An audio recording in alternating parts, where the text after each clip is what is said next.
Clément, aujourd'hui, tu nous apprends à réagir dans une situation pas forcément confortable. Exactement. Alors, on va imaginer ensemble une situation. Vous êtes dans une réunion professionnelle, un dîner de famille, une soirée dans un bar, et tout d'un coup, vous vous retrouvez alpagué dans un débat houleux par quelqu'un de très agressif. J'imagine que c'est une situation qui ne nous est pas inconnue. Eh bien, figurez-vous que c'est ce qui est arrivé mardi dernier à Joe Biden, le candidat démocrate aux élections américaines, quand il a dû débattre avec Donald Trump. Tout le monde s'attendait à voir l'actuel président des États-Unis être très agressif, chercher à bousculer son adversaire. Et c'est effectivement ce qui s'est produit.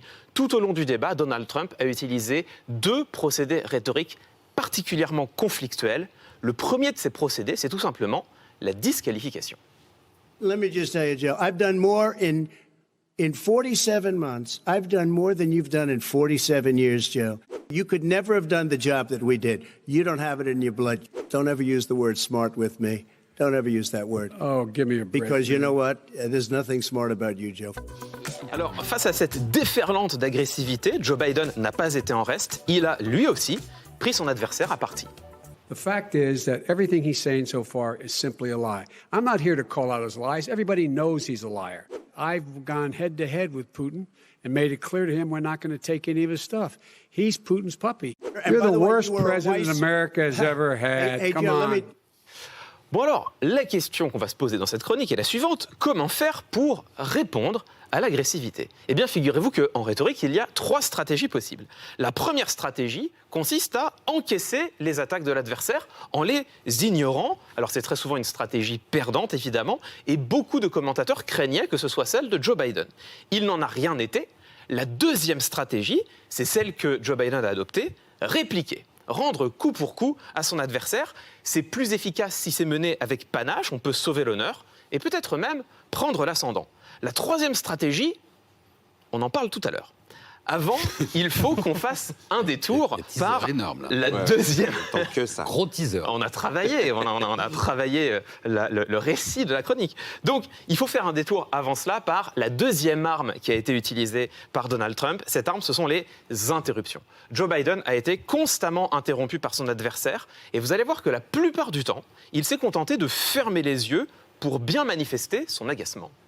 They did a good job. Some people don't Well, do a good here's job. the- With you, Go they ahead. say, You got "Here's the, the wait a deal." minute. If he'd just stay out of the way. Oh, Look here. oh, really? Here, Oh, really? here's the Well, thing. And by the way, Well, wait, he let's didn't talk- get No, no. $3.5 million, Joe? Mr. Vice, He got Mr. $3.5 million. President. Alors, le problème de cette stratégie, c'est qu'elle revient plus ou moins à encaisser les coups de l'interlocuteur. Joe Biden est donc vite passé à la deuxième étape. Il a répliqué. You have to Tell provide that to them Nancy plastic. Pelosi. Well, he's just shush for a minute. The You wanna question put a lot is, of the new question Supreme is, Court justice, the radical question- left. Will you Who shut is your, up, man? listen, Wait a minute. You get the final word, Mr. Well, it's hard to get any word in with this clown. Bon, alors on voit que Joe Biden a décidé finalement de combattre le feu par le feu. La question c'est, est-ce une bonne stratégie pour répondre à l'agression? Eh bien en fait, c'est pas idéal. Parce que vous encaissiez ou que vous répliquiez, ça ne permet pas de désamorcer l'agressivité de l'adversaire, c'est même exactement le contraire. Ces stratégies ont tendance à entraîner une escalade de la conflictualité. Le ton ne cesse de monter jusqu'à ce qu'on ne comprenne plus rien. Et c'est exactement ce qui s'est passé mardi dernier.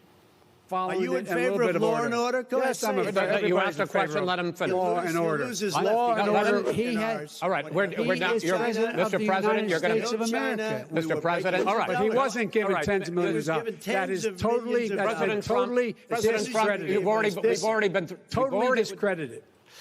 Voilà, donc le résultat, c'est celui-là, hein, la cacophonie, le brouhaha, on ne comprend plus rien. Donc, qu'est-ce que Joe Biden aurait pu faire? Et plus intéressant, qu'est-ce que nous pouvons faire quand on se trouve dans une situation similaire, dans une discussion qui dégénère?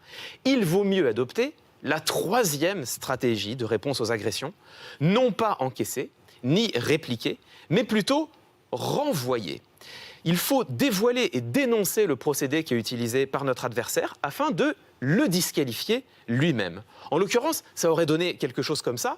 Pour répondre aux injures, Joe Biden aurait pu dire « Monsieur Trump, ces invectives ne sont pas à la hauteur de notre débat. Vous êtes, Monsieur Trump, le président des États-Unis et il est tout de même désolant que ce soit moi qui sois obligé de vous le rappeler. » Pour répondre aux interruptions, Joe Biden aurait pu dire quelque chose comme « Mais Monsieur Trump, vous ne cessez de m'interrompre, je le constate. Êtes-vous à ce point terrorisé par mes arguments que vous ne puissiez me laisser parler ?»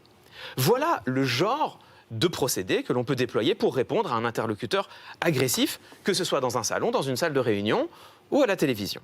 Alors, bien sûr, ce ne sont pas des outils magiques, ils ne marchent pas systématiquement, je ne sais pas s'ils auraient fonctionné mardi dernier, mais quand ils touchent leur cible, ce n'est pas seulement nous qui sortons victorieux du débat, c'est le débat lui-même qui en sort grandi.